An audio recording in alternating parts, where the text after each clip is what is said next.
আজকে একটা ওপেনিং ছিল আমার বসুন্ধরা সিটিতে, এত বেশি মাত্রায় ক্রাউড ছিল, ও মাই গড, রীতিমতো মারামারি হইচই।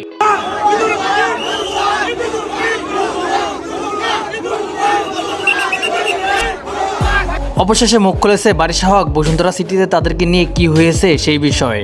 বারিশা হক তার ভেরিফাই ফেসবুক পেজ থেকে লাইভে এসেই বলেন, অনেক প্রোগ্রামেই মিসম্যানেজমেন্ট হয়ে থাকে, এগুলো কোনো একটা পক্ষ কোনো একটা গ্রুপ থেকেই কিন্তু করে থাকে। এর আগেও অনেক বড় বড় চিত্রনায়িকাদের সঙ্গেও কিন্তু এরকম হয়েছে, তাদের প্রোগ্রাম ক্যান্সেলও করে দিয়েছে, এটা স্বাভাবিক। সেলিব্রিটি নায়িকারা কোথাও গেলে এরকম হবেই, এটাকে আমি নেগেটিভভাবে দেখি না। আর বিভিন্ন প্রোগ্রামে অনেক সময় মিসম্যানেজমেন্ট হয়, মিসম্যানেজমেন্ট করানো হয় কোনো একটা গ্রুপ থেকে, এটা তো নতুন কিছু না। এর আগে অনেক চিত্রনায়িকাদের প্রোগ্রাম এরকম হয়েছে, তো সেলিব্রিটিসরা থাকলে, চিত্রনায়িকারা থাকলে প্রোগ্রাম এরকম হবে।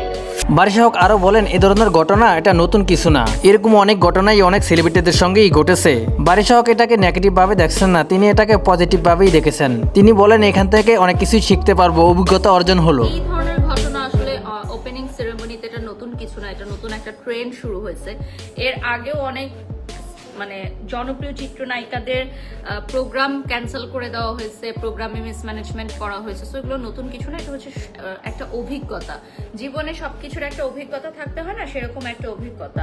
বারিশা হকের এরকম মন্তব্য পরেই অনেকেই মন্তব্য করছে অপু বিশ্বাসকে ইঙ্গিত করেই তিনি বলেছেন, কারণ কয়েকদিন আগেই কিন্তু চিত্রনায়িকা অপু বিশ্বাসের একটি প্রোগ্রাম এরকম বাতিল হয়ে যায়। সেই প্রোগ্রামটি ছিল কামরাঙ্গীরচরে, সেখানে যেতে পারেনি চিত্রনায়িকা অপু বিশ্বাস। তবে বারিশা হক এবং বুবলিকে শুধু বুয়া বুই বলেনি, সেখানে ইঁদুরমুখীও বলতে শোনা গিয়েছে। এবং চিত্রনায়িকা শবনম বুবলি এই প্রথম এরকম সিচুয়েশনে পড়েছে, এর আগে কখনোই তাকে এরকম পরিস্থিতি মোকাবেলা করতে হয় না। তো যাই হোক ভিউয়ার্স, বারিশা হকের এরকম মন্তব্য নিয়ে আপনাদের কোনো মন্তব্য থাকলে অবশ্যই কমেন্ট বক্সে কমেন্ট করে জানাতে পারেন।